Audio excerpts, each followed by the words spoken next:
I'm gonna show you how to make our most popular cake on eatingonadime.com. It is Jello Poke Cake, and we show you the easiest way to jazz up a cake mix and make it taste homemade. You are gonna love it, I promise. My name's Christina, I'm with eatingonadime.com. I have a link for today's full recipe in the description below.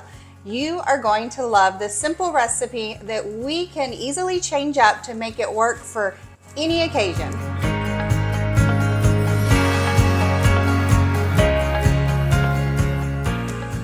I like using a white cake mix for this recipe, but the cool thing is that you can use your favorite or any kind that you love. But today I'm doing the white. First, you want to prepare the cake mix based on the instructions on the back of the box. We're going to preheat the oven to 350. I'm going to spray a 9x13 baking dish with a non-stick cooking spray and then set it aside. I like to use a glass baking dish for this recipe so that you can see the Jello come through and it's all beautiful and fun when we poke it. All right, we're gonna set that aside and prepare the cake mix based on the package instructions.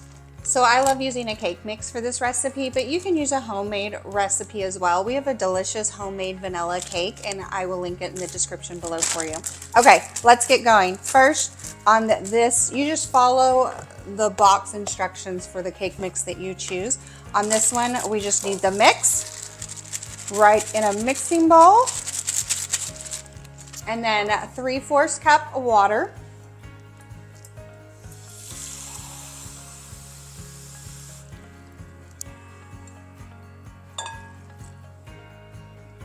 a 1/2 cup of vegetable oil,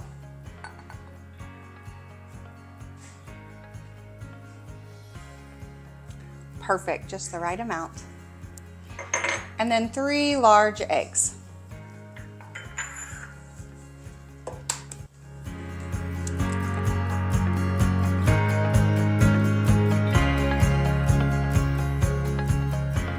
Then just stir the ingredients together to form your cake batter. You can mix it by hand or you can use a handheld mixer as well, whichever you prefer.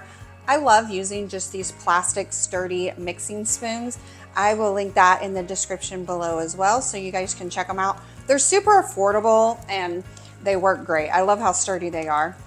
Once the batter is mixed and well combined, pour it into that 9x13 baking pan that we sprayed and set aside.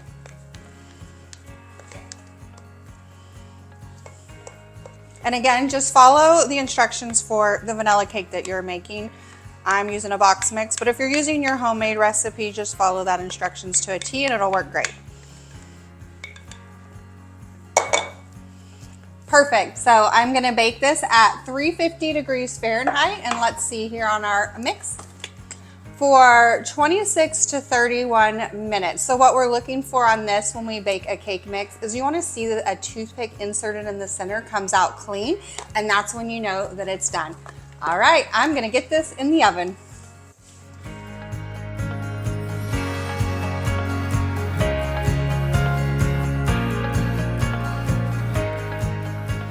Once you remove the cake from the oven, you wanna let it set and cool slightly for about 15 to 20 minutes usually works. And then, this is the fun part, we get to poke holes in the cake. So today I'm gonna use a fork and that works great.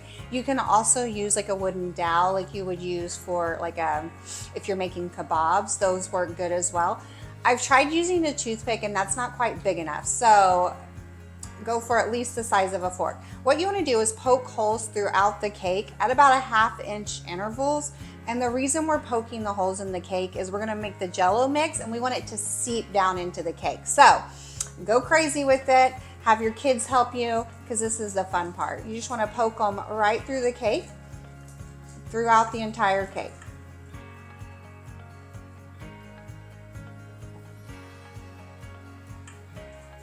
I've poked holes throughout the entire cake. One thing I wanted to clarify is you do want the cake to be slightly warm. So when I say let it rest for like 15 to 20 minutes, you don't want it to rest longer than that. You want it to be warm so that it can really seep in that Jello mix and soak it into the bottom of the cake. Next, we're going to prepare the Jello mix. You want to prepare it based on the package instructions, which starts with a cup of boiling water. So I'm just boiling it on the stovetop until it's a good rapid boil. I transferred the boiling water into this nice, got some steam here, nice mixing bowl. I love this mixing bowl because it has the cups on the side, so I just poured it in until it was full to the 1 cup mark. If you don't have a bowl like this, just pour it into a separate measuring cup to make sure you just have a cup, and then dump it into your heat resisting mixing bowl. All right, then we are going to add in the Jello mix. You want to add it in just with the boiling water first and whisk it up to make sure the Jello mix gets completely dissolved. Once the Jello is dissolved in the boiling water, you want to add 1 cup cold water to the mixture and whisk that in. Once it's poured over the top, you want to refrigerate it for 3 to 4 hours just so that Jello can fully set. So, off to the fridge it goes.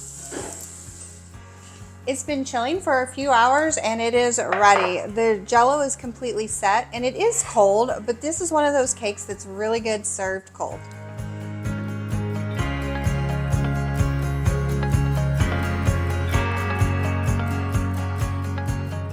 Now it's time for the topping. On this cake, it is best just top with good old Cool Whip. Now you can make your own whip topping, and that's amazing too, but today I'm just gonna use 8-ounce Cool Whip topping and just spread it on the top.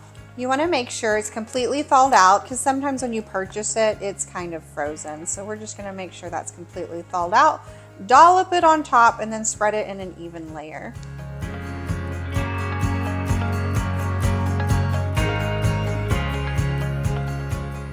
Let's cut it and see what it looks like. Ooh.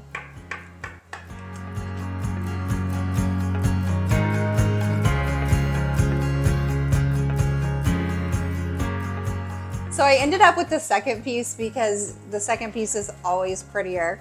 But if you look up close, you can see the fun lines with the Jello and the white cake. It's so fun and so festive.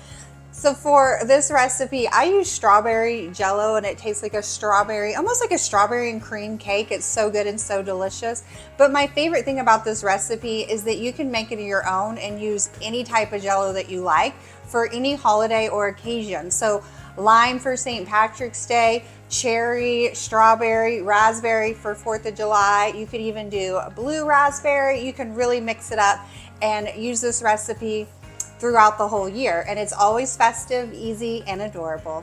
So since this cake is made with Jello, you do want to store it in the refrigerator. I just cover it with like plastic wrap or cling wrap and it works great. It'll probably last about 3 to 4 days and it'll still be great. I usually make it the night before so it's chilling and I can serve it the next day, and it's perfect every single time. All right, I cannot wait any longer. I have to try a bite of it. Don't forget to like and subscribe so you don't miss any more of our easy, family-friendly recipes, including easy cake recipes.